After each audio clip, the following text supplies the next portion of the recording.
بسم اللہ الرحمن الرحیم۔ تو ہم اصول فقہ پڑھ رہے تھے، تو لاسٹ ٹائم سے ہم نے ایک ڈسکشن شروع کی تھی قواعد لغویہ العربیہ کی۔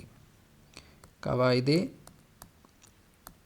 لغویہ عربیہ کی قواعد لغویہ عربیہ میں ہم نے کہا تھا کہ ہم لفظ کو دیکھیں گے کہ لفظ کن کن معنی میں کیسے کیسے استعمال ہوتا ہے، یا لفظ اور معنی کا باہمی تعلق، اس کی ڈائمینشنز، اس کی جہتیں کون کون سی ہیں کہ جس کے ذریعے سے ہم لفظ کے معنی تک پہنچ سکیں۔ لفظ بیسیکلی کیا ہے؟ لفظ جو ہے، لفظ اپنے معنی کے لیے ایک ظرف ہے، ایک کنٹینر ہے، ٹھیک ہے؟ یعنی لفظ جو ہے وہ اپنے معنی کے لیے ایک کنٹینر ہے۔ معنی اس کا کیا ہے؟ مظروف ہے۔ مظروف جو ظرف کے اندر ہو، جو برتن کے اندر ہو، ٹھیک؟ تو اب جتنے بھی معنی ہیں ان معنی تک ہم نے پہنچنا ہے، وہ اللہ تعالیٰ کی جو مراد ہے، جو اللہ تعالیٰ ہم سے جو ہے وہ چاہتے ہیں، جو ریکوائرڈ ہے، اس تک اگر ہم نے پہنچنا ہے تو اس کا راستہ کیا ہے؟ وہ لفظی ہے، ٹھیک ہے؟ تو اللہ کی مراد تک پہنچنے کا واحد راستہ ہمارے پاس وہ لفظ ہے جو کتاب و سنت میں آ گیا۔ یہاں لفظ سے مراد کون سا لفظ ہے؟ کتاب و سنت کا لفظ، کتاب و سنت کا لفظ مراد ہے، ٹھیک ہے؟ یعنی ہم نے یہ سمجھنا ہے کہ اللہ تعالیٰ ہم سے کیا چاہتے ہیں، تو اللہ تعالیٰ جو چاہتے ہیں وہ سب ہمیں کہاں ملے گا؟ کتاب و سنت کے الفاظ میں ملے گا، ٹھیک ہے؟ تو اب کتاب و سنت کے جو الفاظ ہیں وہ کنٹینر ہیں، ٹھیک ہے؟ کنٹینر ہیں کس کے؟ احکام الہیہ کے، ٹھیک ہے؟ اللہ تعالیٰ کی، یا جسے ہم کہتے ہیں منشأ متکلم، ایک لفظ استعمال ہوتا ہے منشأ متکلم۔ اللہ تعالیٰ متکلم ہے نا، تو اللہ تعالیٰ کی جو منشا ہے، اللہ تعالیٰ کی جو مرضی ہے، اللہ تعالیٰ کی جو رضا ہے، اللہ تعالیٰ کی جو چاہت ہے کہ اللہ تعالیٰ کیا ہم سے چاہتے ہیں، کیا اللہ تعالیٰ کو جو ہے وہ ہم سے مطلوب ہے، وہ ہمیں کہاں ملے گا؟ وہ کتاب و سنت کے الفاظ میں ملے گا، ٹھیک؟ تو اب کتاب و سنت کے الفاظ سے ہم اللہ تعالیٰ جو ہم سے چاہتے ہیں اس کو ہم نے کیسے کیسے ڈیرائیو کرنا ہے، کیسے کیسے ہم نے اس کو نکالنا ہے، یہ بیسیکلی بحث ہے قواعد لغویہ عربیہ کی بحث، جس کو ہم نے جو ہے وہ لاسٹ ٹائم شروع کیا تھا، کہ جس میں ہم نے وضع کے اعتبار سے اس کی 3 قسموں کو ڈسکس کیا تھا، یعنی 3 اس کی بڑی قسمیں تھیں وضع کے اعتبار سے، ٹھیک؟ وہ کیا تھا؟ عام، خاص اور مشترک، ٹھیک ہے؟ یعنی لفظ جو ہے وہ کبھی ایک معنی کے لیے وضع ہوتا ہے، ٹھیک ہے؟ تو وہ معنی اگر عمومی ہو تو ہم اس کو عام کہہ دیتے ہیں، اور اگر وہ معنی خاص ہو، اسپیسیفک ہو، تو ہم اس کو خاص کہہ دیتے ہیں، اور کبھی ایک لفظ ایک سے زائد معنی کے لیے وضع ہوتا ہے تو اس کو ہم مشترک کہہ دیتے ہیں۔ پھر یہ ہے کہ وہ لفظ اپنے وضعی معنی میں استعمال ہوا کہ نہیں ہوا، یعنی وضعی معنی سے مراد کیا ہے کہ جس معنی کے لیے اس لفظ کو مختص کر دیا گیا، اسپیسیفائی کر دیا گیا، ٹھیک ہے؟ یعنی اسپیسیفائی کر دیا گیا، یہ بھی لفظ بول سکتے ہیں آپ، یہ بھی کہہ سکتے ہیں کہ جی اس کو اس کے لیے کریٹ کیا گیا، ٹھیک ہے؟ یعنی لفظ کی تخلیق ہوئی ہے اس معنی کے لیے، تو یا یوں بھی کہہ دیں کہ لفظ کو مختص کیا گیا ہے اس معنی کے لیے۔ تو لفظ اپنے وضعی معنی میں استعمال ہوا ہے کہ نہیں ہوا، یعنی استعمال کے لحاظ سے، ٹھیک ہے؟ تو اس اعتبار سے اس کی 2 قسمیں ہیں، ایک کو ہم حقیقت و مجاز کہتے ہیں، ٹھیک؟ حقیقت و مجاز۔ دوسرے کو ہم صریح و کنایہ کہتے ہیں، ٹھیک ہے؟ یعنی لفظ جو ہے وہ کبھی اپنے معنی پہ دلالت کرتا ہے تو وہ حقیقت کہلاتا ہے، اور لفظ کبھی اپنے معنی پہ دلالت کرتا ہے تو وہ مجاز کہلاتا ہے۔ یعنی لفظ اگر اپنے، اس کے لیے ہم ایک لفظ بولتے ہیں موضوع لہو معنی، لفظ اگر اپنے موضوع لہو معنی میں استعمال ہو تو اس کو ہم کہتے ہیں کہ یہ لفظ کا حقیقی معنی ہے، ٹھیک ہے؟ لفظ اگر اپنے موضوع لہو معنی، یعنی جس معنی کے لیے وہ وضع ہوا ہے، لفظ کو جس معنی کے لیے اہل زبان نے مختص کیا تھا، اسپیسیفائی کیا تھا، اگر لفظ کو ہم اسی معنی میں استعمال کریں تو اس کو ہم کہتے ہیں حقیقت ہے، اور اگر لفظ کو ہم اس کے غیر موضوع لہو معنی میں استعمال کریں، ٹھیک ہے؟ غیر موضوع لہو معنی یعنی جس معنی کے لیے وہ لفظ وضع نہیں ہوا تھا، ٹھیک ہے؟ تو پھر ہم اس کو کہتے ہیں یہ اس کا مجازی معنی ہے، ٹھیک ہے. جیسے شیر کا لفظ ہے، شیر کا لفظ اردو زبان میں اگر ہم دیکھیں، شیر کا لفظ جو ہے یہ وضع ہوا ہے درندہ. ٹھیک ہے، تو شیر اگر درندہ کے معنی میں ہو تو ہم اس کو کہتے ہیں یہ حقیقت ہے. ٹھیک ہے، یعنی یہ اس کا لغوی معنی ہے. لغت میں اردو کے اندر جو ہے، یا فیروز اللغات اگر ہم اٹھا کے دیکھیں تو شیر کے آگے کیا لکھا ہوگا، مطلب درندہ، یا اس طرح سے کوئی بھی اس کی وضاحت ہوگی. ٹھیک، لیکن اگر ہم شیر سے مراد جو ہے، شیر کا لفظ بولیں اور ہماری مراد کیا ہو، شیر پنجاب. ٹھیک ہے، اگر ہماری یہ مراد ہے، شیر پنجاب ہماری مراد ہے، تو یہ اس کا مجازی معنی ہے. تو لفظ جو ہے، سب سے پہلے ہم نے کہا کہ لفظ جو ہے اس کو وضع کیا جاتا ہے، لفظ کو کسی معنی کے لیے مختص کیا جاتا ہے.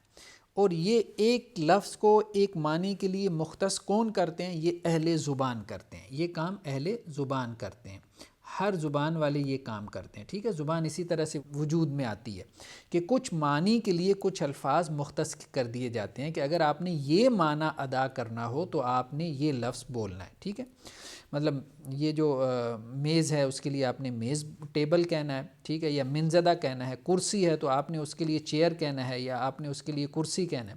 ٹھیک، تو پہلا کام کیا ہوتا ہے کہ الفاظ کو وضع کیا جاتا ہے، مختص کیا جاتا ہے کچھ معنی کے لیے.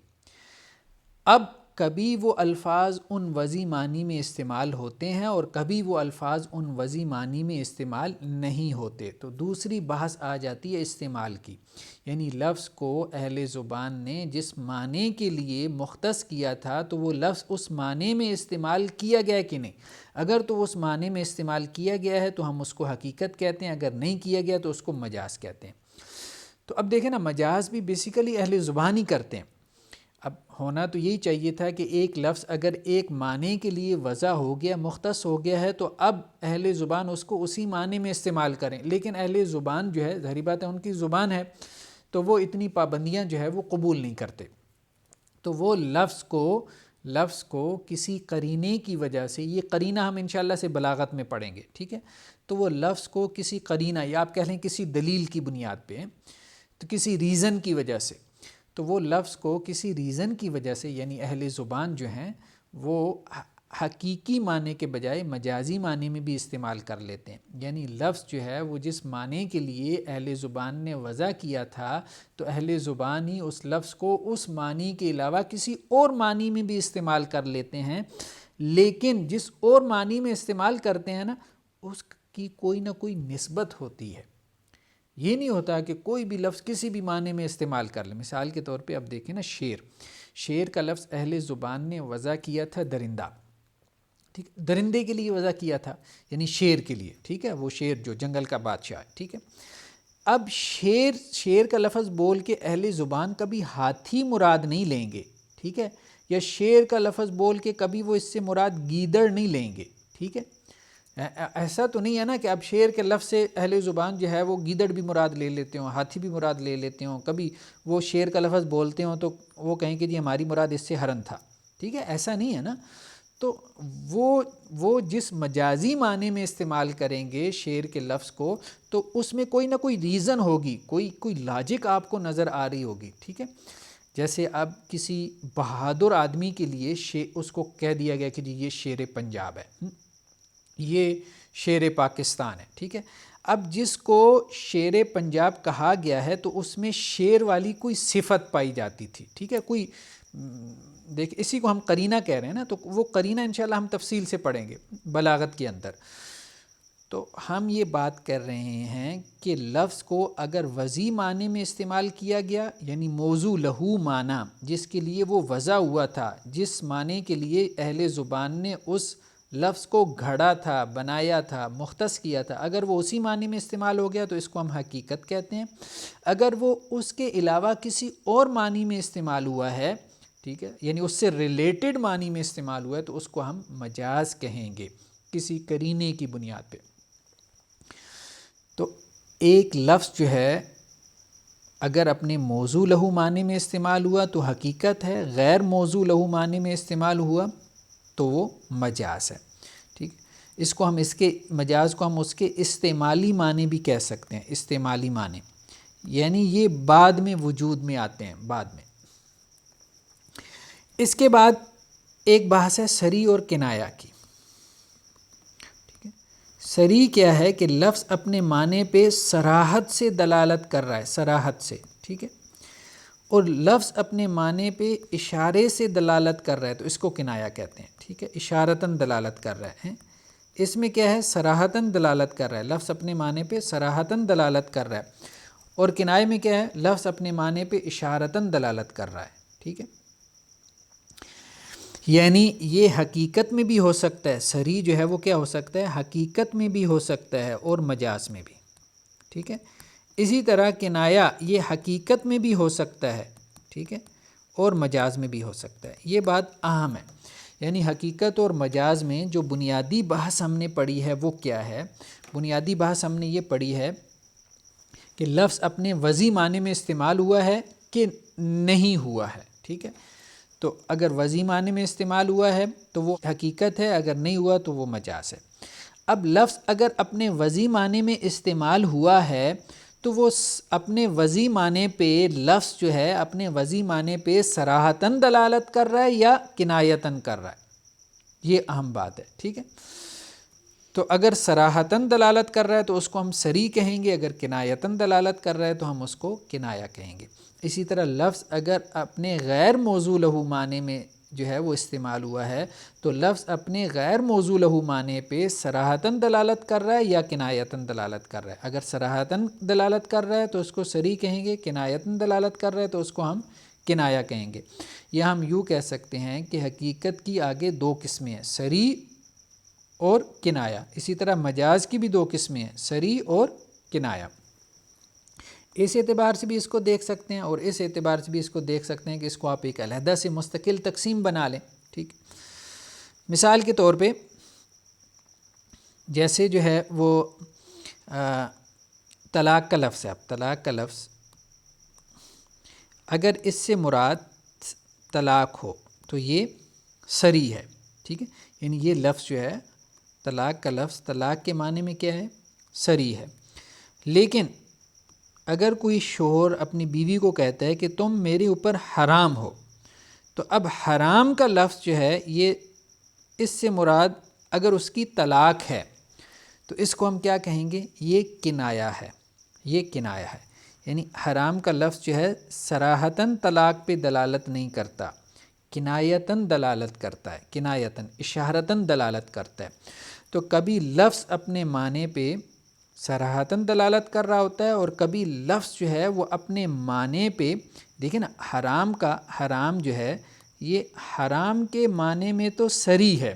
ٹھیک ہے، حرام کا لفظ حرام کے معنی میں تو صریح ہے، لیکن طلاق کے معنی میں کیا ہے، یہ کنایا ہے. ٹھیک ہے، تو لفظ جو ہے کبھی اپنے معنی پہ صراحتاً دلالت کر رہا ہوتا ہے، صراحتاً.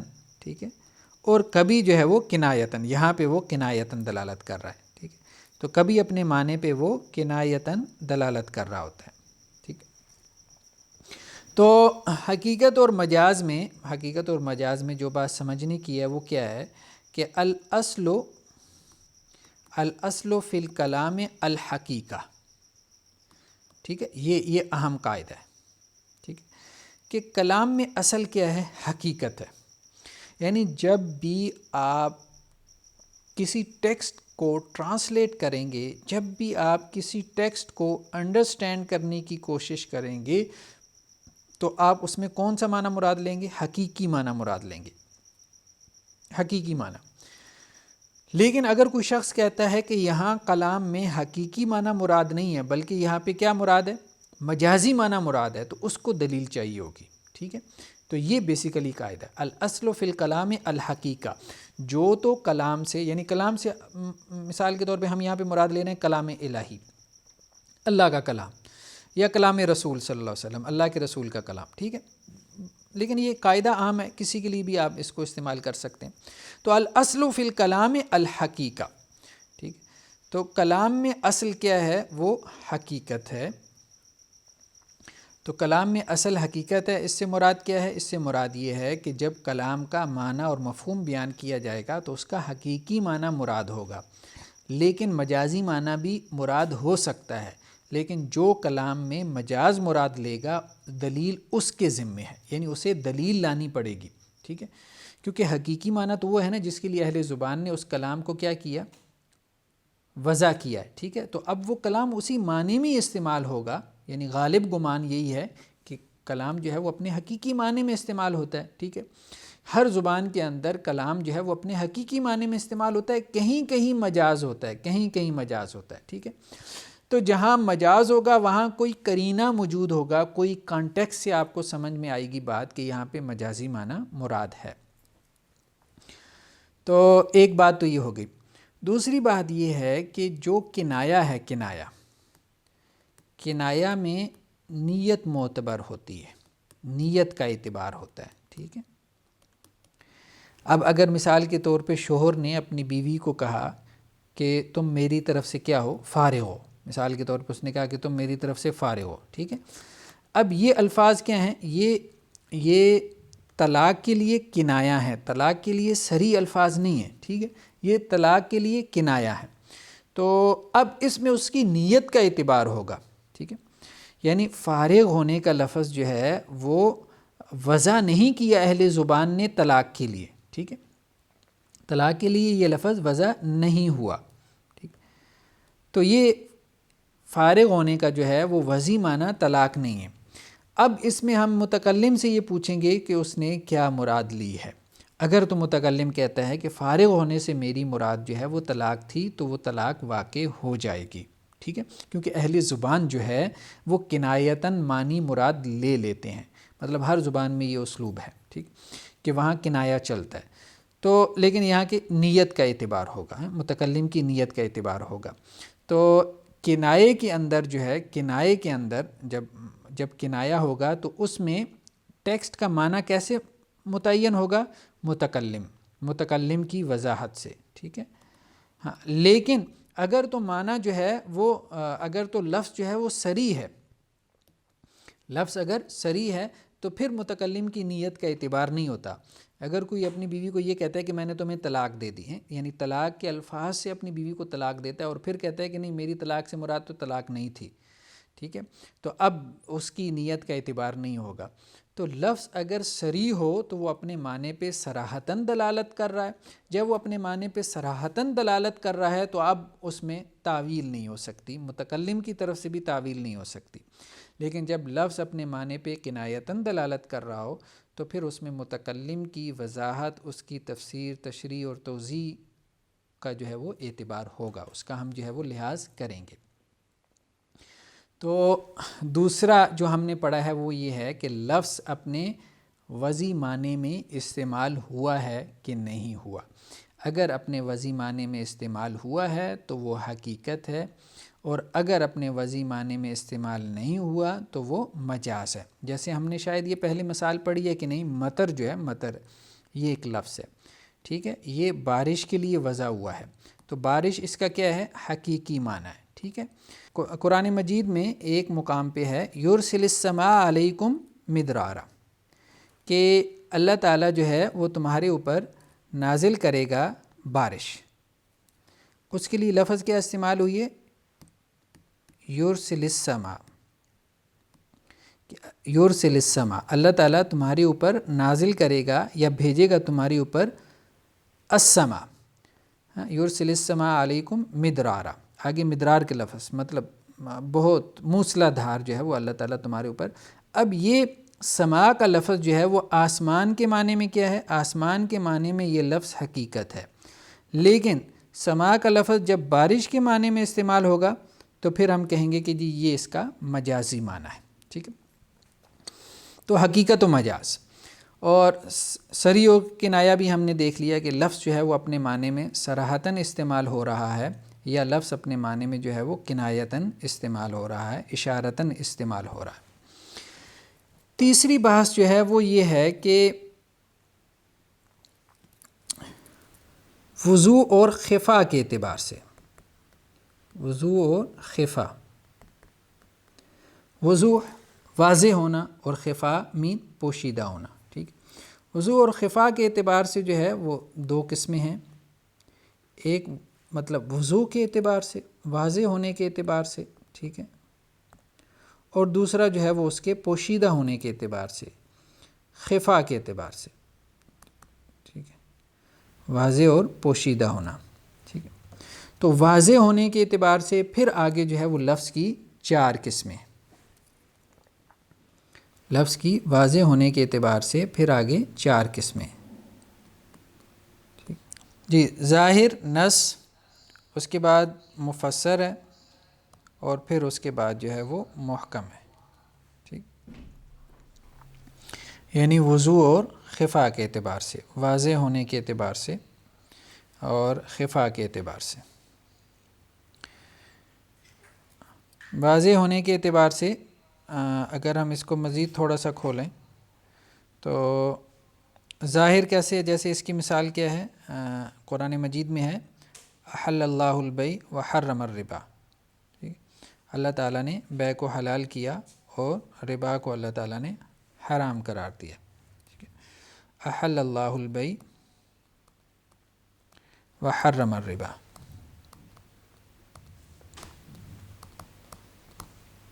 ٹھیک، اب اس آیت میں یہ چیز کہ بیع جو ہے وہ حلال ہے اور ربا حرام ہے، احل اللہ البیع، بیع جو ہے وہ کیا ہے، حلال ہے، اور ربا کیا ہے، وہ حرام ہے، یعنی سود حرام ہے، یہ اس کا ظاہر ہے، یعنی ظاہری معنی ہے، ٹھیک۔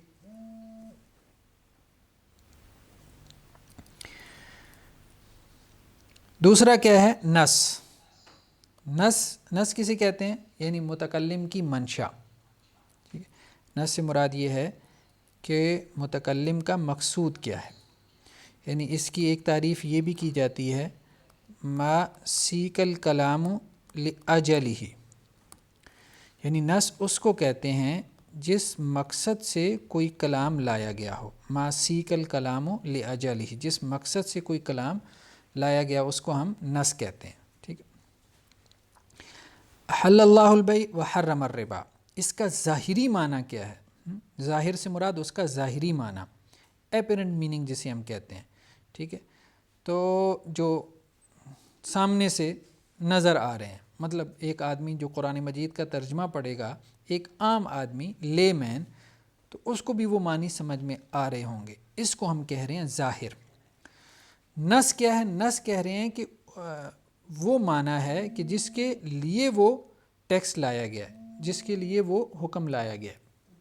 تو یہاں پہ نص کیا ہے اس آیت کے اندر، اس آیت کے اندر نص یہ ہے کہ مشرکین نے یہ بات کہی تھی جب کہ بیع بھی تو جو ہے وہ سود کی طرح ہے، یعنی بیع میں بھی تو ہم لوگ ویسے ہی فائدہ حاصل کرتے ہیں جیسا کہ سود میں حاصل ہوتا ہے، تو اللہ تعالیٰ نے اس کا جواب یہ دیا کہ احل اللہ البیع وحرم الربا، ٹھیک ہے۔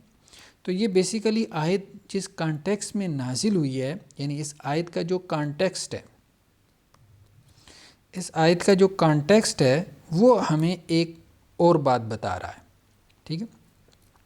اس آیت کا ظاہری مفہوم ہمیں یہ بتا رہا ہے کہ بیع حلال ہے، سود حرام ہے، ٹھیک ہے، یعنی صرف اس کا ظاہری معنی، یہ صرف اگر ہم فریز اپنے سامنے رکھیں، اس فریز سے ہمیں یہ بات سمجھ میں آ رہی ہے کہ اس کا کیا مطلب ہے، اس فریز کا کہ بیع حلال ہے، تجارت حلال ہے، اور سود حرام ہے، ربا حرام ہے، لیکن اس آیت کا پیچھے ایک کانٹیکسٹ ہے، ٹھیک ہے،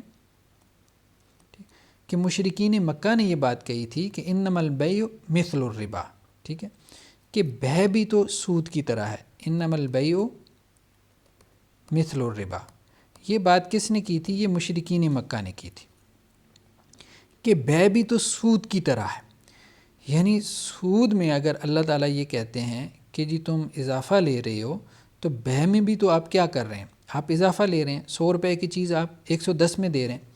سود میں اگر کوئی شخص جو ہے وہ 100 روپے دے رہا ہے اور جواب میں 110 لے رہا ہے، تو بیع میں بھی وہ 100 روپے کی چیز کے بدلے میں کیا کر رہا ہے، 110 واپس لے رہا ہے، ٹھیک۔ تو یہ اعتراض مشرکین مکہ نے کیا تھا۔ تو بیسیکلی اب نص کیا ہے، یعنی اس آیت کی نص کیا ہے، اس آیت کی نص یہ ہے کہ بیع اور سود برابر نہیں ہے، بے اور سود جو ہے وہ کیا ہیں؟ برابر نہیں ہیں۔ مشرکین مکہ نے کہا تھا کہ یہ برابر ہیں، مثل ہے، بے اور سود کیا ہیں؟ مثل ہیں، مثلین ہیں، ایک ہی چیز ہے۔ تو اللہ تعالیٰ نے کیا کہا؟ حل اللہ البیع وحرم الربا۔ تو اس کا ظاہری معنی کیا ہے؟ اللہ نے بیع کو حلال کیا اور اللہ نے سود کو حرام کیا۔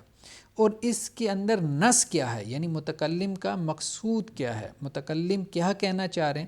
متکلم یہ کہنا چاہ رہے ہیں کہ بیع اور سود برابر نہیں ہے، یعنی اللہ نے ایک کو حلال کیا، دوسرے کو حرام کیا، تو اس اعتبار سے یہ دونوں جو ہے وہ برابر نہیں ہیں، ٹھیک ہے؟ ان کو ایک قرار دینا یہ درست نہیں ہے۔ اس کو ہم ایک اور مثال سے دیکھ لیں۔ مثال کے طور پہ فَانْكِحُوا مَا طَابَ لَكُم مِّنَ النِّسَاءِ مَثْنَىٰ وَثُلَاثَ وَرُبَاعَ۔ فَانْكِحُوا مَا طَابَ لَكُم مِّنَ النِّسَاءِ مَثْنَىٰ وَثُلَاثَ وَرُبَاعَ۔ اب اس آیت کے اندر ظاہری معنی کیا ہے؟ کہ نکاح کرنا جائز ہے، ٹھیک ہے؟ نکاح کرنا کیا ہے؟ جائز ہے، نکاح کرنے کا حکم ہے، ٹھیک ہے؟ یہ اس کا ظاہری معنی ہے، ٹھیک ہے؟ فَانْكِحُوا، تم نکاح کرو، مَا طَابَ لَكُم، جو تمہیں پسند ہوں عورتوں میں سے، مثنیٰ، 2 سے 3 سے۔ تو یہ بیسیکلی اس کا ظاہری معنی ہے۔ ظاہری معنی اس کا یہ ہوگا کہ نکاح کرنا جو ہے وہ اسلام کے اندر الاؤڈ ہے، ٹھیک ہے؟ نکاح کیا جا سکتا ہے یا نکاح کرنے کا حکم دیا گیا، لیکن یہ تو اس کا ظاہر معنی ہے۔ لیکن نص کیا ہے؟ یعنی اس آیت کا مقصد کیا تھا؟ یہ آیت کس مقصد سے اتاری گئی؟ تو وہ مقصد کیا ہے کہ تعدد ازواج جو ہے وہ جائز ہے۔ تعدد ازواج یعنی ایک سے زیادہ نکاح کرنا مرد کے لیے کیا ہے؟ جائز ہے۔ اس مقصد سے یہ آیت جو ہے وہ نازل کی گئی، تو اس کو ہم کہیں گے کہ یہ اس کی نص ہے۔ تو ظاہر کے اندر بھی اور اسی طرح سے پلس نص میں بھی اس میں تعویل ہو سکتی ہے، یعنی تعویل کی گنجائش ہے، ٹھیک ہے؟ بلکہ اس کا نسخ بھی ہو سکتا ہے، ٹھیک ہے؟ یعنی ظاہری معنی منسوخ ہو سکتے ہیں، اسی طرح نصی معنی بھی منسوخ ہو سکتے ہیں۔ ظاہری معنی کی بھی تعویل ہو سکتی ہے، نصی معنوں کی بھی تعویل ہو سکتی ہے۔ ظاہر میں کیا ہے؟ ظاہر میں ایک لفظ جو ہے وہ اپنے معنی میں کیا ہے؟ واضح ہے، کلیئر ہے، ٹھیک ہے؟ نص میں کیا ہے کہ لفظ اپنے معنی میں اور واضح ہو گیا، ٹھیک ہے؟ یعنی آپ سمجھ رہے ہیں نا بات کو یوں سمجھیں کہ یہاں ظاہر میں تو کیا تھا کہ آپ لفظ کو دیکھ رہے تھے کہ لفظ کا ظاہری معنی کیا ہے، لفظ اپنے معنی پہ مطلب کتنا واضح ہے، ٹھیک ہے؟ نص میں آپ نے لفظ کا کانٹیکسٹ بھی دیکھ لیا، ٹھیک ہے؟ یعنی لفظ خود بھی اپنے معنی میں واضح ہے اور لفظ کا جو کانٹیکسٹ ہے وہ بھی اس کو ایک معنی میں باندھ رہا ہے، ٹھیک ہے؟ تو جب آپ نے لفظ کا کانٹیکسٹ بھی دیکھ لیا تو اب کانٹیکسٹ کی روشنی میں آپ نے لفظ کا معنی کیا، ٹھیک؟ تو اب لفظ اپنے معنی میں اور واضح ہو گیا۔ تیسرا درجہ کیا ہے کہ لفظ جو ہے اس کی وضاحت خود متکلم کر دے، اس کو ہم کہہ رہے ہیں مفسر۔ ایک ہوتا ہے مفسر جو تفسیر کرنے والا، اور مفسر یعنی اس میں مفعول کا صیغہ ہو جائے گا نا، تو مفسر اس کو کہیں گے اس کلام کو جس کی تفسیر کی گئی ہو، ٹھیک ہے؟ مفسر اس کلام کو کہیں گے نا، تو یعنی مفسر کلام ہے یہ، مفسر، ٹھیک ہے؟ تو مفسر کلام کون سا ہے؟ جس کی متکلم نے وضاحت کر دی ہو۔ تو لفظ جو ہے اس کی وضاحت تو متکلم کی طرف سے آ گئی، تو اس لفظ کو پھر ہم کیا کہتے ہیں کہ یہ اب مفسر بن گیا۔ یعنی ظاہر میں لفظ اپنے معنی میں ظاہر ہے، ٹھیک ہے؟ دوسرا نص میں کیا ہوا کہ لفظ اپنے معنی میں، اور پھر یہ ہے کہ لفظ کا جو کانٹیکسٹ ہے، سیاق و سباق ہے، اس کو سامنے رکھ کے آپ نے اس کا ایک معنی جو ہے وہ متعین کیا کہ متکلم اصل میں کانٹیکسٹ سے پتہ چل رہا ہے کہ یہ کہنا چاہ رہا ہے، ٹھیک ہے؟ تو لفظ اپنے ظاہری معنی پہ دلالت کر رہا ہے، اور لفظ جو ہے وہ اپنے کانٹیکس کے ساتھ آپ کو یہ بتا رہا ہے کہ متکلم آپ سے کیا چاہ رہا ہے، ٹھیک ہے۔ تیسرا کیا ہے کہ متکلم خود وضاحت کر دے، یعنی متکلم نے پہلے ایک گفتگو کی، ٹھیک ہے، متکلم نے پہلے ایک گفتگو کی، پھر خود ہی اس کی وضاحت کر دی کہ بھائی میری یہ مراد ہے، ٹھیک ہے، اس کو کہتے ہیں مفسر کلام، ٹھیک ہے۔ تو مفسر کلام کی تعویل نہیں ہو سکتی، مفسر کلام کی اس کی تعویل نہیں ہو سکتی، ٹھیک ہے۔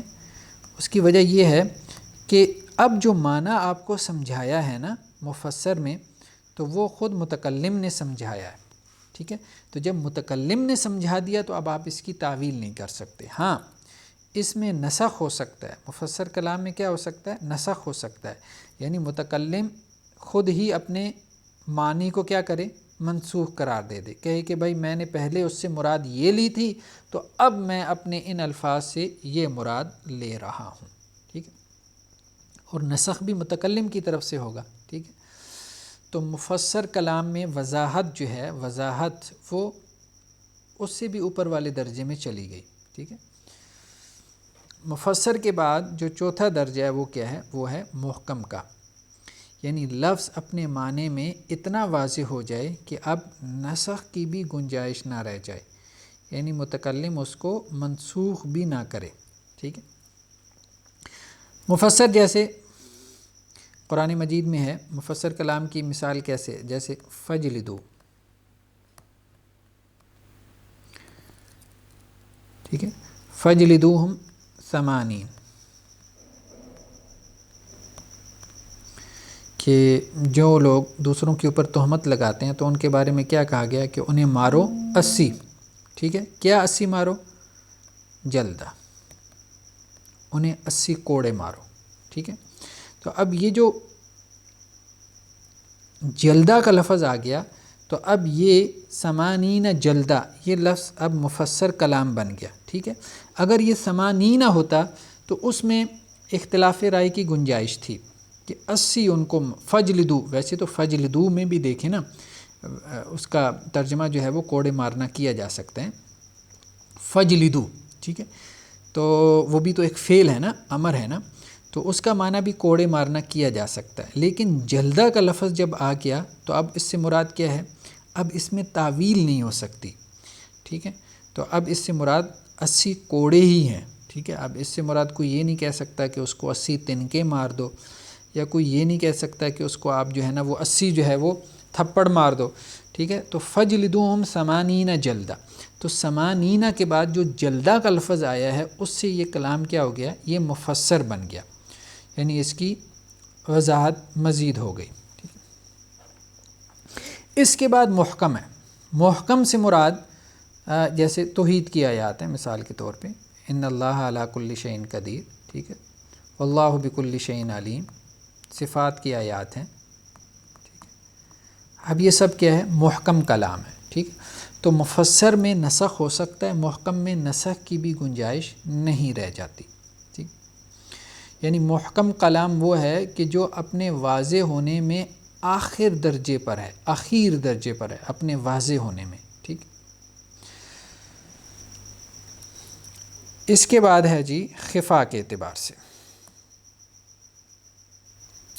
یہ تو تھا کہ لفظ اپنے معنی میں کتنا واضح ہے، کبھی لفظ اپنے معنی میں واضح ہوتا ہے، کبھی اس سے بھی زیادہ واضح ہو جاتا ہے، کبھی مطلب اور زیادہ واضح ہو جاتا ہے۔ تو یہ وضوح کے درجات ہیں، گویا کہ یہ 4 درجات ہیں، لفظ اپنے معنی میں واضح ہے کہ نہیں ہے، اس کے 4 درجات ہیں۔ اب دوسرا کیا ہے کہ لفظ اپنے معنی میں کتنا خفی ہے، لفظ اپنے معنی پہ جو دلالت کر رہا ہے تو اس کی اس دلالت میں کتنا خفا ہے، مطلب خفا تو سمجھ رہے ہیں نا، مطلب کہ اخفا جسے ہم کہہ رہے ہیں، ٹھیک ہے۔ سب سے پہلے خفی، پھر اس کے بعد مشکل، یعنی جیسے وہاں پہ 4 درجات تھے یہاں پہ بھی 4 درجات ہیں، خفی، مشکل، مجمل اور متشابہ، ٹھیک ہے۔ لفظ جو ہے، لفظ خفی میں کیا ہے کہ لفظ اپنے معنی کے لیے واضح ہے، ٹھیک ہے، لفظ اپنے معنی کے لیے واضح ہے، لیکن جہاں ہم اس لفظ کو اپلائی کرنا چاہ رہے ہیں وہاں وہ واضح نہیں ہے۔ مثال کے طور پہ سارق، ٹھیک ہے، سارق،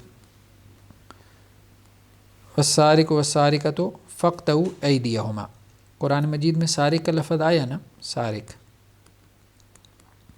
سارق کا لفظ چور کے معنی میں کیا ہے؟ واضح ہے، ٹھیک ہے، ظاہر ہے نا چور کے معنی میں، ٹھیک ہے، سب کو سمجھ میں آتا ہے کہ سارق کا معنی کیا ہے؟ چور ہے۔ تو سارق ہم کہیں گے یہ لفظ اگر اس سے مراد چور ہو تو ہم کہیں گے کہ سارق کا لفظ ظاہر ہے چور کے معنی کے لیے، یہ والا ظاہر، ٹھیک ہے۔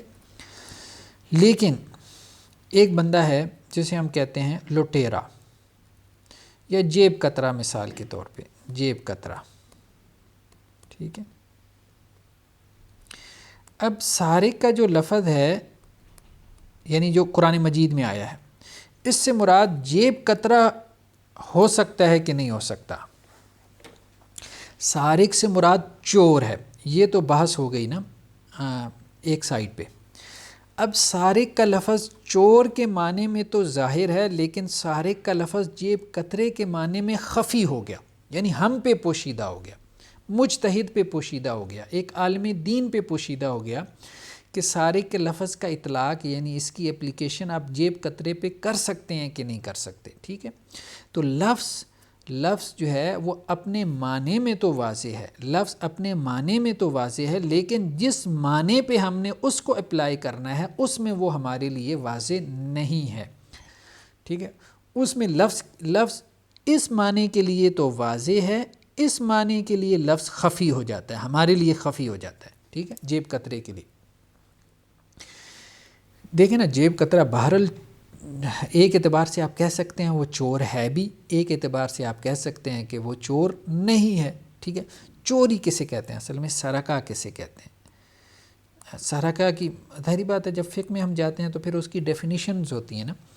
تو سرقہ میں دو چیزیں ہوتی ہیں، ایک یہ ہے کہ مال محفوظ،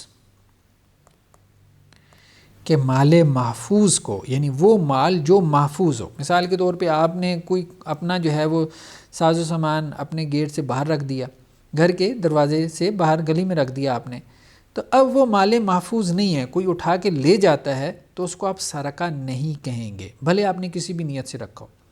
ایسے تو آپ دیکھیں نا یورپین کنٹریز میں کیا ہوتا ہے، لوگوں کی جو استعمال کی چیزیں پرانی ہو جاتی ہیں، جیسے ہوم اپلائنسز ہوتے ہیں، مطلب گھر کے جو استعمال کی چیزیں ہیں، عام طور پہ جو الیکٹرانکس کی چیزیں ہوتی ہیں یا اور کپڑے وپڑے بھی لوگ کیا کرتے ہیں، وہ اپنے گھر کے دروازے کے باہر رکھ دیتے ہیں، وہ تو اسی نیت سے رکھ دیتے ہیں کہ جی کوئی اٹھا کے لے جائے۔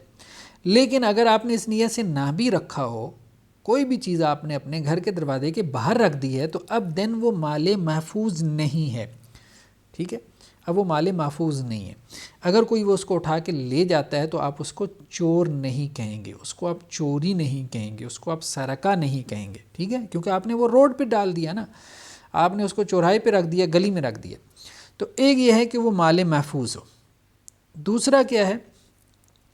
دوسرا یہ ہے کہ مالک جو ہے نا وہ غافل ہو، ٹھیک ہے، ایک تو مال محفوظ ہو، دوسرا مالک کی غفلت، ٹھیک ہے، مالک جو ہے وہ حالت غفلت میں ہو۔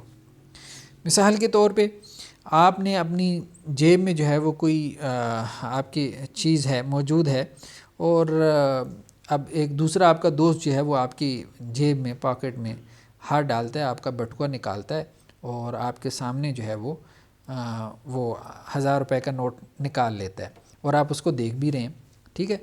تو اب کیا مطلب یہ چوری ہے؟ تو یہ بھی چوری میں نہیں آئے گا۔ تو دو اہم چیزیں ہیں جو چوری کو چوری بناتی ہیں، مال محفوظ ہو، دوسرا یہ کہ مالک جو ہے جس وقت اس کو اٹھایا جائے یا کوئی دوسرا اس کو اٹھائے اس وقت مالک اس سے کیا ہو؟ غافل ہو، مالک کے نالج میں نہ ہو، مالک کے علم میں نہ ہو، ٹھیک ہے، تو اس کو سرقہ کہتے ہیں۔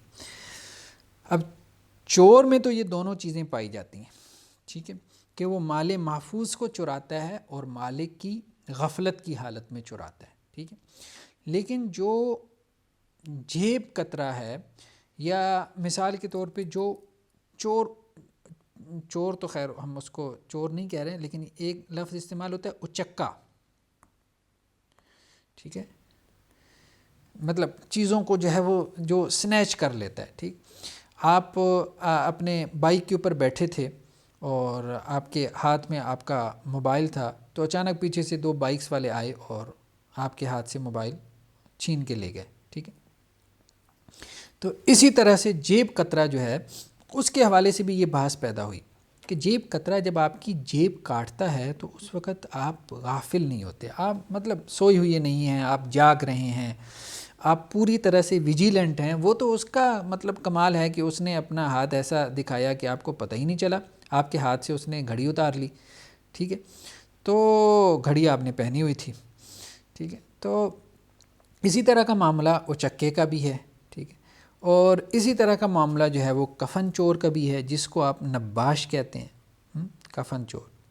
اب کفن چور دیکھیں، چوری تو وہ کرتا ہے، لیکن کیا جو کفن ہے وہ مال محفوظ ہے؟ یہ سوال پیدا ہو گیا. تو اب اس میں اختلاف ہو گیا. دیکھیں بہرحال اختلاف تو ہے نا. اب آپ یہ کہیں کہ جی میں تو جیب کترے کو چور مانوں گا، تو ٹھیک ہے، لیکن ہم اس وقت یہ بات نہیں کر رہے کہ جیب کترا سارق ہے کہ نہیں ہے، اچکا سارق ہے کہ نہیں ہے، کفن چور سارق ہے کہ نہیں ہے. ہم یہ بات کر رہے ہیں، بات کو ذرا سمجھنے کی کوشش کرنی ہے. ہم یہ بات کر رہے ہیں کہ اس میں اختلاف ہو سکتا ہے، اس میں اختلاف ہو سکتا ہے. مطلب سارق کا لفظ جیب کترے کے لیے خفی ہے، ظاہر نہیں ہے. سارق کا لفظ اچکے کے لیے خفی ہے، ظاہر نہیں ہے. سارق کا لفظ کفن چور کے لیے خفی ہے، ظاہر نہیں ہے. یعنی سارق سے مراد چور لیا جائے تو اس میں تو کسی کا اختلاف نہیں ہوگا، اس میں چور کے معنی میں وہ ظاہر ہے. ٹھیک ہے، میری بات ہے، سارق سے مراد کوئی ڈاکو تو نہیں نہ لے گا، لیکن سارق کا لفظ جیب کترے کے لیے، اچکے کے لیے، کفن چور کے لیے کیا ہے؟ یہ خفی ہے. تو اس میں کوئی مجتہد جو ہے ان تینوں کو سارق میں شامل کر سکتا ہے. کوئی مجتہد ایسا ہوگا جو ان تینوں کو نہ شامل کرے، کوئی مجتہد ایسا ہوگا جو ان میں سے کسی کو سارق میں شامل کر لے، کسی کو نہ کرے. ٹھیک، تو کہنے کا مقصد یہ ہے کہ لفظ اپنے معنی کے لیے کیا ہو گیا؟ خفی ہو گیا، خفی ہو گیا. تو سارق کا لفظ جیب کترے کے لیے خفی ہو گیا، اچکے کے لیے خفی ہو گیا، کفن چور کے لیے خفی ہو گیا. تو خفی کا مطلب کیا ہوا کہ لفظ اپنے معنی میں واضح تھا، لیکن جس معنی میں ہم نے اس کو استعمال کرنا تھا اس معنی کے لیے وہ کیا ہو گیا؟ وہ ہمارے لیے خفی ہو گیا. اب ہمیں اجتہاد کرنا پڑے گا. اجتہاد کے بعد ہم کیا کریں گے؟ ہم جیب کترے کو سارق میں شمار کریں گے یا نہیں کریں گے، اچکے کو کریں گے یا نہیں کریں گے، کفن چور کو کریں گے یا نہیں. اصل دیکھیں نا، اصل مسئلہ آئے گا قطع ید کی حد کا. اب دیکھیں نا، قطع ید، یہاں صرف لفظ کی بات نہیں ہو رہی کہ لفظ میں شامل کر لیں. اصل بات یہ ہے کہ اس کا ہم نے ہاتھ کاٹنا ہے، اس پہ ہم نے حد نافذ کرنی ہے. ٹھیک ہے نا، حد کا نفاذ کرنا ہے. ٹھیک ہے، اب یہ ایک بڑی بات ہے نا، حد کا نفاذ. ٹھیک ہے، تو اب اس میں ہمیں یہ دیکھنا ہے کہ اب جب ہم نے اس پہ، کیونکہ قرآن نے تو یہی کہا نا کہ سارق کا ہاتھ کاٹو، سارق کا ہاتھ کاٹو، تو اب ہم نے احتیاط کرنی ہے اس کا ہاتھ کاٹتے ہوئے کہ جیب کترا سارق میں شامل ہے کہ نہیں ہے، اچکا شامل ہے کہ نہیں ہے. یہ صرف لفظ کا مطلب بحث نہیں ہے کہ جی جیب کترے کو چور کہہ دے تو کیا فرق پڑ جاتا ہے، اچکے کو سارق کہہ دیں یا نہ کہیں تو کیا فرق پڑتا ہے، کفن چور کو سارق، نہیں، یہ صرف لفظی بات نہیں ہے. ٹھیک ہے نا، اس پہ شریعت کے احکام کیا ہوئے ہیں؟ وہ مرتب ہو رہے ہیں، اور وہ بہت سخت احکامات ہیں. ٹھیک ہے، یعنی حدود کا نفاذ ہے. ہاتھ کاٹنا اب چھوٹی بات نہیں ہے نا، ایک بڑی بات ہے نا. تو اب جیب کترا جو ہے وہ اس کا ہاتھ کاٹا جائے گا کہ نہیں کاٹا جائے گا. ٹھیک ہے، اچکے کا ہاتھ کاٹا جائے گا کہ نہیں، اس میں فقہا کا اختلاف ہے. ٹھیک ہے، تو بہرحال میری رائے میں تو یہ ہے کہ اس کا ہاتھ تو بالاولیٰ کاٹنا چاہیے. ٹھیک ہے، جیب کترے کا. کفن چور کے بارے میں البتہ جو ہے نا وہ بحث ہو سکتی ہے کہ اس کا ہاتھ کاٹا جائے گا کہ نہیں کاٹا جائے گا، لیکن اس وقت مقصد یہ نہیں ہے کہ فقہی اختلاف کیا ہے. اس وقت اصل میں ہم نے صرف اصول سمجھنا ہے کہ لفظ جو ہے وہ بعض اوقات اپنے معنی کے لیے خفی ہو جاتا ہے. بعض اوقات یہ ہے کہ لفظ جو ہے نا وہ اپنے معنی کے لیے اس کا جو خفا ہوتا ہے وہ اگلے درجے میں، یہاں تو پہلا درجہ ہے، یہاں اگلے درجے میں یعنی اپنے معنی کے لیے بذاتی ہی وہ کیا ہو جاتا ہے؟ غیر واضح ہو جاتا ہے. خفی میں کیا ہے؟ لفظ اپنے معنی میں واضح ہے، ایک دوسرے معنی کے لیے وہ خفی ہے. یہاں مشکل میں کیا ہے، لفظ اپنے معنی کے لیے ہی یعنی جس معنی کے لیے وہ وضع ہوا تھا اس معنی میں کے لیے ہی وہ کیا ہو جاتا ہے، پوشیدہ ہو جاتا ہے، ٹھیک ہے۔ مثال کے طور پہ ہم نے اس میں لفظ پڑھا تھا، جو یہ الفاظ ہیں مشترک جنہیں ہم کہتے ہیں، وہ مشکل میں آ جاتے ہیں۔ جیسے ہم نے لفظ پڑھا تھا قرعن کا، ثلاثۃ قروء ہیں، مطلقہ کی جو عدت ہے ہم نے کہا تھا کہ وہ کیا ہے، وہ 3 حیض ہے، ٹھیک، 3 ٹائم پیریڈز ہے۔ تو اس قروء سے مراد جو ہے وہ طہر ہے، یعنی حالت طہر ہے، یا اس سے مراد حالت حیض ہے۔ تو اس میں اختلاف ہو گیا، ٹھیک ہے۔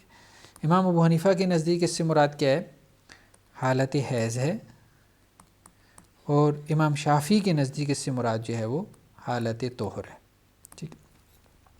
تو لفظ جس معنی کے لیے وضع ہوا تھا تو لفظ ان 2 معنی کے لیے وضع ہوا تھا نا، تو اب یہاں پہ یعنی لفظ اپنے وضعی معنی میں استعمال ہوا ہے، لیکن یہاں اس کا کون سا وضعی معنی مراد ہے، تو لفظ اپنے وضعی معنی کے لیے ہی کیا ہو گیا، ہمارے لیے مشکل ہو گیا کہ یہاں لفظ کا کون سا وضعی معنی مراد ہے۔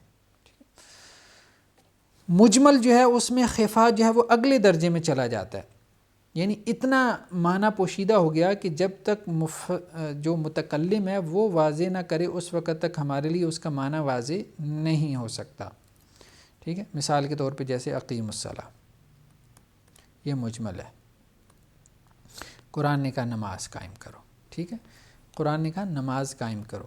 اب جب تک ہمیں متکلم خود نہیں بتائے گا کہ بھائی اس سے کیا مراد ہے اقامت صلاۃ سے، ہمیں نہیں واضح ہو سکتا، یعنی مخاطب کو واضح نہیں ہو سکتا، ٹھیک ہے۔ تو مجمل یعنی لفظ اپنے معنی میں اجمالی طور پہ استعمال ہوا ہے، لفظ اپنے معنی میں اتنا پوشیدہ ہے کہ مخاطب کو نہیں سمجھ آئے گی جب تک متکلم وضاحت نہیں کرے گا۔ تو یہاں متکلم نے کیسے وضاحت کی، رسول اللہ صلی اللہ علیہ وسلم کے ذریعے، یعنی اللہ نے جیسے اسی طرح حج کا حکم دیا، زکوٰۃ کا حکم ہے، ٹھیک ہے، وآتوا الزکاۃ۔ اب زکوٰۃ سے کیا مراد ہے، آتوا الزکاۃ مطلب یہ ایک پورا نظام ہے نا زکوٰۃ کا، ٹھیک ہے، اس کے پورے چیپٹرز ہیں، ابواب ہیں جو ہمیں ملتے ہیں، اس کے مسائل جو ہیں وہ تفصیل کے ساتھ ہمیں کہاں ملتے ہیں، سنت میں ملتے ہیں، ٹھیک ہے۔ تو ان سب کی تفصیل کہاں آ گئی، سنت میں آ گئی۔ تو مجمل اس کو کہتے ہیں کہ جس کی وضاحت جو ہے وہ خود متکلم کرے، ٹھیک ہے۔ تو قرآن کے مجمل کی وضاحت جو ہے وہ سنت نے کر دی ہے، قرآن کے اجمال کی تفصیل سنت میں آ گئی ہے۔ چوتھا کیا ہے درجہ، متشابہ، یعنی لفظ اپنے معنی میں اتنا خفی ہے، اتنا پوشیدہ ہے کہ کبھی جو ہے وہ اپنے معنی کو واضح کر ہی نہیں سکتا، اس کا معنی کبھی واضح ہو ہی نہیں سکتا۔ یعنی یہاں پہ تو آخری درجہ کیا تھا، محکم تھا نا۔ مثال کے طور پہ الجہاد ماضٍ، الجہاد ماضٍ الی یوم القیامہ، ٹھیک ہے۔ تو ہم نے کہا تھا کہ محکم وہ حکم ہوتا ہے جس میں نسخ کا بھی امکان نہ ہو، ٹھیک ہے۔ تو جہاد جو ہے وہ قیامت تک جاری رہے گا، ٹھیک ہے۔ تو یہ جہاد سے مراد یہ آخری درجے میں، مطلب یہ حکم جو ہے وہ جہاد کا حکم کیا ہو گیا، آخری درجے میں واضح ہو گیا، یعنی اب اس میں نسخ کا احتمال بھی ختم ہو گیا، ٹھیک ہے۔ تو متشابہ میں کیا ہے کہ آخری درجے میں وہ کیا ہے، وہ معنی اس کا چھپا ہوا ہے۔ مثال کے طور پہ حروف مقطعات، ٹھیک ہے، متشابہ کی مثال کیا ہے، جیسے حروف مقطعات، ٹھیک ہے۔ اب حروف مقطعات کا معنی جو ہے وہ ہمارے علم میں نہیں ہے۔ اسی طرح سے اللہ تعالیٰ کی ذات اور صفات کے حوالے سے بہت ساری آیات ہیں، جیسے قرآن میں ہے کہ تم اللہ تعالیٰ کو قیامت والے دن دیکھو گے۔ حدیث میں تو بہت واضح طور پہ آیا ہے کہ تم اللہ تعالیٰ کو ایسے دیکھو گے جیسے 14ویں رات کے چاند کو دیکھتے ہو، لیکن قرآن میں بھی بہت ساری آیات ہیں، جیسے وجوہ یومئذ ناظرہ الی ربہا ناظرہ ہیں، اس دن بہت سارے چہرے تر و تازہ ہوں گے جو اپنے رب کی طرف دیکھ رہے ہوں گے۔ تو اب اس سے کیا مراد ہے، اپنے رب کی طرف دیکھنے سے کیا مراد ہے؟ اب یہ آیات ہمارے لیے کیا ہیں، متشابہ ہیں۔ جنت کی سے متعلقہ بہت ساری آیات، آخرت سے متعلقہ، حساب کتاب، جزا و سزا سے متعلقہ، ایون کہ عذاب قبر کی آیات کو سمجھنا ہمارے لیے مشکل ہو جاتا ہے، یا اس سے متعلقہ روایات کو، احادیث کو. تو متشابہ جو ہے وہ کلام ہے کہ جس کا معنی ہم نہیں سمجھ سکتے، کبھی بھی ہم اس کا معنی کھول نہیں سکتے. جیسے قرآن نے بھی کہا نا کہ کچھ آیات جو ہیں قرآن مجید کی وہ کیا ہیں؟ محکمات ہیں. محکمات کا لفظ آیا ہے، والذی انزل علیک الکتاب منہ آیات محکمات. ٹھیک ہے، کچھ آیات قرآن مجید کی کیا ہیں؟ محکمات. ہن ام الکتاب. ٹھیک ہے، ان کو قرآن نے کیا کہا کہ یہ ام الکتاب ہے. ٹھیک ہے، تو آیات کی دو قسمیں ہیں، محکمات اور متشابہات. تو محکمات جو آخری درجے میں واضح ہیں، ٹھیک ہے، متشابہ جو آخری درجے میں کیا ہیں؟ پوشیدہ. ٹھیک ہے، تو یہ اصل میں کتاب کی ماں ہے. ٹھیک ہے، لیکن کچھ آیات اللہ نے خود متشابہ رکھی ہیں، بس اس پہ کہا ہے کہ ان پہ ایمان لا کے دکھا دو. ان کے معنی اللہ نے واضح نہیں کی. کیوں نہیں واضح کی؟ کیونکہ اللہ تعالیٰ کو ایمان بھی چاہیے تھا، اللہ تعالیٰ کو ایمان بھی مطلوب تھا. ٹھیک ہے، اللہ تعالیٰ چاہتا ہے تو ان آیات کے معنی بھی واضح کر دیتا، لیکن اللہ نے ان کے معنی واضح نہیں کیے. بس کہا کہ دیکھو بہت ساری آیات کے معنی ہم نے واضح کر دیے، ان پہ تو عمل کرو. کچھ کے ہم نے معنی واضح نہیں کیے تاکہ تم ایمان لا کے دکھا دو. تو وہ ایمان، اس لیے آگے قرآن مجید کے الفاظ یہی ہیں نا کہ جو تو اللہ پہ ایمان رکھتے ہیں تو وہ یہی کہتے ہیں کہ یا اللہ ہم تو محکمات پہ بھی ایمان لاتے ہیں اور متشابہ پہ بھی، اور جن کے دلوں میں کجی ہوتی ہے تو وہ متشابہ کے پیچھے پڑ جاتے ہیں. ٹھیک، تو یہ ہے وضوح اور خفا کے اعتبار سے، مطلب واضح ہونے کے اعتبار سے کہ لفظ اپنے معنی میں کتنا واضح ہے، اس کے 4 درجے ہیں، اور لفظ جو ہے وہ اپنے معنی میں کتنا پوشیدہ ہے، اس اعتبار سے اس کے 4 درجے ہیں. چوتھا ہے دلالت کے اعتبار سے، یعنی لفظ کے اپنے معنی پہ جو دلالت ہے اس اعتبار سے بھی لفظ کی جو ہے وہ 4 قسمیں ہیں، بعض نے 5 بھی کی ہیں. یعنی لفظ اپنے معنی پہ کس طرح سے دلالت کر رہا ہے، لفظ اپنے معنی پہ کس طرح سے رہنمائی کر رہا ہے. دلالت سے مراد یہاں پہ رہنمائی، یعنی لفظ جو ہے وہ اپنے معنی کی طرف کس طرح سے اشارہ کر رہا ہے. ٹھیک، دلالت عبارت یا عبارت النص بھی اس کو کہتے ہیں. ٹھیک ہے، پہلی قسم ہے دلالت عبارت، دوسری ہے دلالت اشارہ، دلالت اشارہ، تیسری ہے دلالت اولا، اور چوتھی ہے دلالت اقتضاء، یا اس کو ہم اقتضاء النص بھی کہہ دیتے ہیں. ٹھیک ہے، دلالت عبارت یا اس کو عبارت النص بھی کہتے ہیں، دلالت اشارہ یا اس کو اشارت النص بھی کہتے ہیں، اشارت النص، دلالت اولا. ٹھیک ہے، یا اس کو جو ہے وہ مفہوم موافق بھی کہہ دیتے ہیں، یہ شوافی کی اصطلاح ہے. یہ ہم بعد میں پڑھیں گے. یہ جو تقسیم ہے نا، یہ جو کیٹیگرائزیشن ہم پڑھ رہے ہیں قواعد لغویہ عربیہ میں، یہ بیسیکلی احناف کی ہے، حنفی اسکول آف تھاٹ کی ہے. ٹھیک ہے، یعنی انہوں نے لفظ اور معنی کے تعلق کو جس طرح سے دیکھا ہے وہ ہم نے اس کو اس طرح سے سمرائز کیا. لیکن جو شوافی ہیں، جو مالکیہ ہیں، یا جو حنابلہ ہیں، یعنی جمہور جنہیں ہم کہہ سکتے ہیں، انہوں نے لفظ اور معنی کی جو تقسیم کی ہے اس کو ہم علیحدہ سے دیکھیں گے. ٹھیک ہے، تو کچھ اصطلاحات جو ہے وہ ملتی جلتی ہیں. ٹھیک، یہ اس کو دلالت اولا کہہ دیتے ہیں احناف، وہ اس کو مفہوم موافق کہہ دیتے ہیں. ٹھیک ہے، یہ دلالت اقتضاء، اس کو ہم اقتضاء النص بھی کہہ دیتے ہیں. ٹھیک، عبارت النص یعنی عبارت سے ایک چیز واضح ہو جائے. فاجتنبوا الرجس من الاوثان واجتنبوا قول الزور. ٹھیک ہے، واجتنبوا قول الزور، جھوٹی بات سے بچو. ٹھیک ہے، یہ عبارت النص ہے، یعنی جھوٹی بات یا جھوٹی گواہی. جھوٹی گواہی کیا ہے؟ یہ حرام ہے. ٹھیک ہے، یہ چیز ہمیں کیسے معلوم ہے؟ عبارت النص، یعنی عبارت سے، ظاہر عبارت سے ایک حکم آپ کو معلوم ہو جائے. دلالت عبارت یعنی عبارت کسی معنی پہ دلالت کر رہی ہے. ٹھیک ہے، خود عبارت جو متن ہے، جو ٹیکسٹ ہے، وہ اپنے معنی پہ دلالت کر رہا ہے. ٹھیک ہے، یعنی واضح طور پہ دلالت کر رہا ہے. ٹھیک، لیکن کبھی جو ہے وہ دلالت جو ہے یعنی لفظ کی جو اپنے معنی پہ دلالت ہوتی ہے وہ عبارت سے نہیں ہوتی. یہاں پہ کیا ہے؟ عبارت سے ہے. ٹھیک ہے، لفظ کی اپنے معنی پہ تو جو دلالت ہے وہ عبارت کے ذریعے سے ہے. ٹھیک ہے، وہ عبارت وَاجْتَنِبُوا قَوْلَ الزُّورِ کی عبارت ہی اپنے معنی پہ دلالت کر رہی تھی. معنی کیا تھا؟ جھوٹی گواہی حرام ہے. کبھی دلالت جو ہے وہ اشارہ. دلالت اشارہ کیا ہے؟ کہ لفظ جو ہے وہ اپنے معنی پہ عبارت کے ذریعے نہیں بلکہ اشارتاً جو ہے وہ دلالت کر رہا ہے. مثال کے طور پہ وَشَاوِرْهُمْ فِي الْأَمْرِ. اب عبارت النص کیا کہہ رہی ہے؟ مشاورت کریں. ٹھیک ہے، عبارت النص کیا کہہ رہی ہے؟ مشاورت کرنے کا حکم ہے. ٹھیک ہے، یہ ہے نا دلالت عبارت کیا ہے. دلالت عبارت کیا ہے؟ اس آیت میں دلالت عبارت کیا ہے؟ مشاورت کرنا. اللہ کے رسول کو کہا گیا وَشَاوِرْهُمْ فِي الْأَمْرِ، آپ صحابہ سے اپنے معاملات میں مشاورت کیا کریں. ٹھیک ہے، تو امیر کو حکم ہے کہ مامورین سے مشاورت کریں، مامور جو اس کے تابع ہیں. ٹھیک ہے، تو مشاورت کرنے کا حکم ہے. دلالت اشارہ کیا ہے اس آیت میں؟ دلالت اشارہ یہ ہے کہ مجلس شورا ہونی چاہیے، مجلس شورا کا قیام. ٹھیک ہے، اب مجلس شورا یعنی پارلیمنٹ مجلس شورا ہی اس کا ترجمہ کیا جاتا ہے نا، ہم اس کا ترجمہ مجلس شورا ہی کرتے ہیں. لیکن بہرحال آج کل پارلیمنٹ کسی اور معنی میں استعمال ہوتا ہے، لیکن ہم اس کو مجلس شورا کے معنی میں لے رہے ہیں.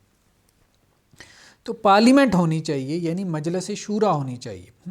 جو بھی مسلمانوں کا خلیفہ ہے، امیر المومنین ہے، ٹھیک ہے، جو بھی مسلمانوں کا امیر ہے اس کی ایک مجلس شورا ہونی چاہیے. ٹھیک ہے، یہ کیسے پتہ چلا؟ یہ پتہ چلا اشارت النص سے. ٹھیک ہے، اشارت النص سے پتہ چلا. وَشَاوِرْهُمْ فِي الْأَمْرِ. مثال کے طور پہ قرآن مجید میں ایک جگہ پہ ہے ان امہاتہم الا اللائی ولدنہم. یہ 28واں پارہ ہے سورہ مجادلہ. اگر آپ دیکھیں تو اس کے شروع میں حضرت جو خولہ تھیں جن کے جو ہے ان کے شوہر نے ان کو کہہ دیا تھا کہ تم میرے لیے ایسی ہو جیسے میری ماں، جسے زہار کہتے تھے، ان کے شوہر نے ان سے زہار کیا تھا. ٹھیک ہے، تو وہ اللہ کے رسول کے پاس آئی تھیں تو اللہ کے رسول نے کہا تھا کہ بھائی ہمارے عرب کلچر میں تو یہی ہے کہ اگر کوئی شوہر جو ہے وہ اپنی بیوی کو یہ کہہ دیتا ہے کہ تم میرے لیے ایسے ہو جیسے میری ماں ہو، یعنی میری ماں کی طرح تم میرے اوپر حرام ہو، تو وہ اس کو طلاق ہو جاتی ہے. لیکن اس پہ یہ آیات پھر بعد میں نازل ہوئی تھیں جب وہ جو خاتون تھی انہوں نے اللہ سے آوزاری کر کے جب اللہ سے جو ہے وہ دعا کی تو یہ آیات نازل ہوئی تھیں. اس میں کہا گیا تھا کہ جن بیویوں کو تم اپنی ماں کہہ بیٹھتے ہو تو وہ تمہاری مائیں نہیں بن جاتی. تمہاری مائیں کون ہیں؟ ان امہاتہم الا اللائی ولدنہم، جنہوں نے ان کو کیا کیا؟ جنم دیا، جنہوں نے ان کو پیدا کیا. تو اب دیکھیں بیسیکلی کانٹیکس میں بات کیا ہو رہی ہے. پورے کانٹیکس میں بات یہ ہو رہی ہے کہ جس بیوی کو تم نے ماں کہہ دیا تو وہ تمہاری ماں نہیں ہے. تمہاری ماں کون ہے؟ جس نے تمہیں پیدا کیا. ٹھیک ہے، اب یہ اس کی عبارت النص ہے، یہ اس کی عبارت النص ہے. ٹھیک ہے، یعنی عبارت النص کیا ہے کہ کسی کو ماں بنا لینے سے یا بیوی کو ماں کہہ دینے سے وہ ماں نہیں بن جاتی. لیکن اشارت النص کیا ہے؟ اشارت النص یہ ہے کہ اولاد اس کی ہوتی ہے جس نے اس کو پیدا کیا ہو. ٹھیک ہے، ماں کون ہے؟ ماں جو ہے وہ ہے جس نے پیدا کیا. ٹھیک ہے، اللہ ان امہاتم نہیں ہے ان کی مائیں الا مگر وہ اللہ جنہوں نے ولدنہم ان کو پیدا کیا. ماں بیسیکلی وہ ہے جو پیدا کرتی ہے. اب بظاہر یہ ایک سادہ سا مفہوم ہے، آپ کہیں گے یہ مطلب اس میں کون سی ایسی انوکھی بات ہے کہ یہ ہمیں بتایا جائے کہ ماں وہ ہوتی ہے جو پیدا کرتی ہے. جب یہ ہمارے ہاں سروگیسی شروع ہوئی، سروگیسی جیسے آپ یہ کہتے ہیں نا کہ کرائے کی ماں جیسے کہتے ہیں. اب واللہ عالم اب دنیا کے کتنے ممالک میں یہ لیگل ہے کہ نہیں ہے. خیر بہت سارے ممالک نے اب اس پہ قانون سازی بھی کر لی ہے، کہیں پہ اس کی اجازت ہے کہیں پہ نہیں ہے. تو انڈیا میں تو بہت زیادہ ہے، بلکہ وہاں پہ جو امیر گھرانوں کی خواتین ہیں وہ خود اپنا بچہ نہیں پیدا کرتی. تو سروگیسی میں بیسیکلی کیا ہوتا ہے، مطلب سروگیسی کی مختلف صورتیں. سروگیسی میں ایک صورت یہ ہے، ماں جو ہے نا وہ بچہ نہیں پیدا کرنا چاہتی، تو وہ ماں اور باپ جو ہے وہ دونوں کیا کرتے ہیں، اپنا جو سپرم ہے وہ اس کو جو ہے وہ کوئی بھی غریب خاتون ہے وہ اس کے مادر رحم میں اس کو رکھوا دیتے ہیں.